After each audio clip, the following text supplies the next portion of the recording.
আসসালামু আলাইকুম বন্ধুরা।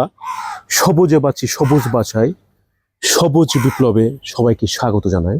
আজ শুক্রবার বন্ধুরা, আমরা এই দিনটি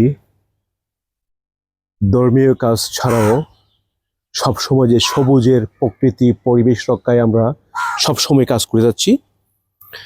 আজকে আপনাদেরকে জিনিস দেখাচ্ছি, দেখুন এই যে এই গাছটি বন্ধুরা কাঁচা হলুদ, হলুদ গাছ, খুবই চমৎকার।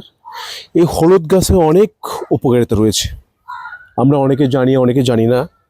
এটি একটি সেরা অ্যান্টিসেপটিক হিসেবে কাজ হয়। এই হলুদের যে ডগা, আপনার কচি ডগাগুলি যেগুলি আছে, এগুলি যদি আমরা কাঁচা মরিচের সহিত ভর্তা করে খাই, প্লাস কিছু মাছের সাথে যদি দেওয়া হয়, তাহলে আমাদের যে ডাইজেস্টিভ সিস্টেম, আমাদের যে লিভার, এগুলি আপনার ক্লিয়ার থাকে আপনার। অর্থাৎ হলুদ একটি ভেষজ এবং আমাদের স্বাস্থ্যের জন্য এতই উপকারী বন্ধুরা। এই জিনিসটি আমরা এই পাতা ব্যবহার করতে পারি, প্লাস কাঁচা হলুদ দিয়ে আমরা বিভিন্ন তরল জাতীয়